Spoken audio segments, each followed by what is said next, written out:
ಏನ್ ಮಚ್ಚ ಫೋನೇ ಇಲ್ಲ. ನಿನ್ ಫೋನ್ ತೆಗ ನೈ ಮರಿ ಕೇಳಂಗಿಲ್ಲ. ಫ್ರಸ್ಟ್ರೇಷನ್ ಐತೈತ್ ನಂಗೆ. ಯಾಕೆ ಮಚ್ಚ ಏನಾಯ್ತು? ನಮ್ ಫ್ರೆಂಡ್ ಒಬ್ಬ ಗೋಳಿ ಮಗ ಬೆಳಗ್ಗೆ ಫೋನ್ ಮಾಡ್ಬಿಟ್ಟು ಮಚ್ಚ ಬೇಗ ಬಾ ಬಾಡಿ ಒಂಥರ ಆಗ್ತಿದೆ ಹಾಸ್ಪಿಟ್ಲ್ ಹೋಗ್ಬೇಕು ಅಂದ. ಸರಿ ಅಂತ ನಾನು ಹೋಗ್ಬಿಟ್ಟು ಹಾಸ್ಪಿಟ್ಲ್ ಕರ್ಕೊಂಡು ಹೋದೆ. ಅಲ್ಲಿ ನೋಡ್ರೆ ಗೋಳಿ ಮಗ ಡಾಕ್ಟರ್ ಹತ್ರ ಹೋಗ್ಬಿಟ್ಟು ಸರ್ ನಂಗೆ ದಿನಕ್ಕೆ 3 ಸತಿ ಮಾತ್ರ ಹೊಟ್ಟೆ ಇರ್ತದೆ ಅಂತವ್ನೆ.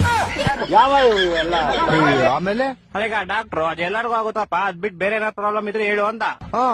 ಅದಕ್ಕೆ ಗೋಳಿ ಮಗ ಸರ್ ನಂಗೆ ಬರೀ ನೈಟ್ ಮಾತ್ರ ನಿದ್ದೆ ಬರುತ್ತೆ ಅಂತವ್ನೆ. ಆ ಡಾಕ್ಟ್ರು ನನ್ ಮಗ ನೋಡ್ತಾವನೆ ಎಂತ ಗೋಳಿ ಮಗ ಬಂದಿದ್ಯಾ ಅಂತ. ಅಯ್ಯೋ ಮತ್ತೆ ಕರ್ಕೊಂಬಂದ್ಬಿಟ್ಟೆ ಶಿಷ್ಯನ್ ಹೆಂಗ ಆಚೆಗೆ. ಆಚೆ ಬಂದ್ಬಿಟ್ಟು ಶಿಷ್ಯ ಹಾಸ್ಪಿಟ್ಲ್ ಎಲ್ಲ ಫುಲ್ ನೋಡ್ಬಿಟ್ಟು ಮಚ್ಚ ಈ ಹಾಸ್ಪಿಟ್ಲ್ ನಂಗೆ ತುಂಬಾ ಸ್ಪೆಷಲ್ ಅಂದ. ಏನ್ ಸ್ಪೆಷಲ್ ಅಂದ್ರೆ ಮಚ್ಚ ಈ ಹಾಸ್ಪಿಟಲ್ ಹುಟ್ಟಿದ್ದು ಅಂದ. ಅದ್ರಲ್ಲಿ ಏನ್ ಸ್ಪೆಷಲ್ ಐತಂತೆ. ನಾನು ಸೇಮ್ ಕ್ವಶನ್ ಕೇಳ್ದೆಪ್ಪ. ಮಚ್ಚ ನಾನ್ ಚಿಕ್ಕ ವಯಸ್ಸಲ್ಲಿ ಹುಟ್ಬಿಟ್ಟೆ ಅದೇ ಸ್ಪೆಷಲ್ ಅಂತ. ಒಂದೊಂದಲ್ಲ ಅದ್ ಬಿಡಪ್ಪ ಹೋಗ್ಲಿ. ಮಚ್ಚ ಹುಟ್ಟಿದ ತಕ್ಷಣ ನಂಗೊಂದ್ ಸೀಕ್ರೆಟ್ ಗೊತ್ತಾಯ್ತು ಅಂದ. ಏನ್ ಸೀಕ್ರೆಟ್ ಅಂದ್ರೆ ಮಚ್ಚ ಹುಟ್ಟಿದ ತಕ್ಷಣ ನೋಡ್ತೀನಿ ನೋಡಿದ್ರೆ ನಮ್ಮ ಅಮ್ಮ ಲೇಡೀಸ್ ನಮ್ಮ ಅಪ್ಪ ಜೆಂಟ್ಸ್ ಅಂತ. ಹೊಟ್ಟೆ ಎಷ್ಟು ಉರ್ಸ್ತಾವ್ರೋ ಅಪಕ್ವತ್ನ ನೋಡಿದ್ರೆ. ಮಚ್ಚ ಬಂದ ತಾಳ ಅವನೇ ಬಂದ.